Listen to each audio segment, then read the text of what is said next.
Good afternoon. We're starting with breaking news. Former President Trump has been indicted, charged with 4 counts in the election case. He's expected to be arraigned on Thursday. This is the first time in history a grand jury has indicted a former president of the United States for trying to overturn an election that he lost. The indictment is the third against Mr. Trump, centering on his actions leading up to the deadly January 6th Capitol attack. Trump received a letter 2 weeks ago that NBC News has learned cited 3 federal statutes. 1, deprivation of rights, conspiracy to defraud the U.S., and witness tampering.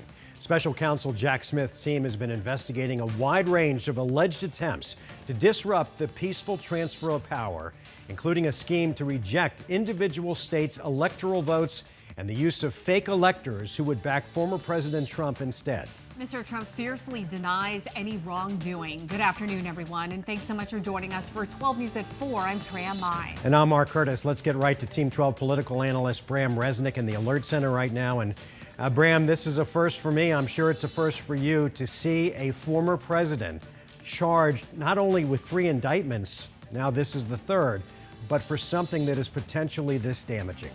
Yeah, Mark, it's history for all of us. This 45-page indictment tells the story of what we saw in Arizona in the aftermath of the 2020 election, a pressure campaign to overturn the election results in a state Donald Trump lost by just 11,000 votes. Arizona even gets its own section in this indictment. Donald Trump claimed that more than 30,000 non-citizens had voted in Arizona, even though his own campaign manager told him a week after the election the claim was false. Trump and his attorney, Rudy Giuliani, who is clearly the person listed as co-conspirator number 1 in this indictment, they both asked Republican House Speaker Rusty Bowers to call the legislature into session to hold a hearing on claims based on fraud. Bowers said he wouldn't do it without evidence of fraud. Both Trump and Giuliani also asked Bowers to use the legislature to replace the electors for Joe Biden with Trump electors. Bowers rebuffed them. He said he had no authority to do so. And the indictment also quotes Giuliani's statement to Bowers. "We don't have the evidence, but we have lots of theories." And Mark and Tram, that quote speaks to the proof special counsel Jack Smith needs to make his case that Donald Trump knew what he was saying was false in order to overturn the election. Bram, let me ask you a question. In the past, with the other indictments and the trouble that has surrounded the former president, all it's done is serve to fuel his reelection, to add dollars to his campaign. Is that going to be the case here, or unlike the other indictments, do you think this one could finally be the one that truly gets him into trouble?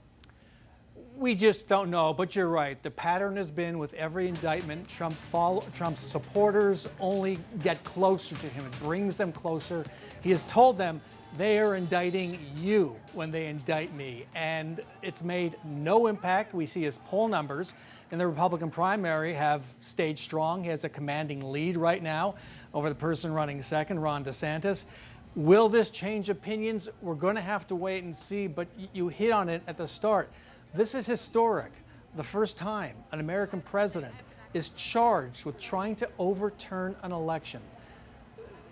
I can't believe I'm saying those words, but that's what happened today. Yeah, it's something that you see in other countries, in small countries that are ripe with abuse and fraud and things like that. You don't expect to see something like that in the United States of America.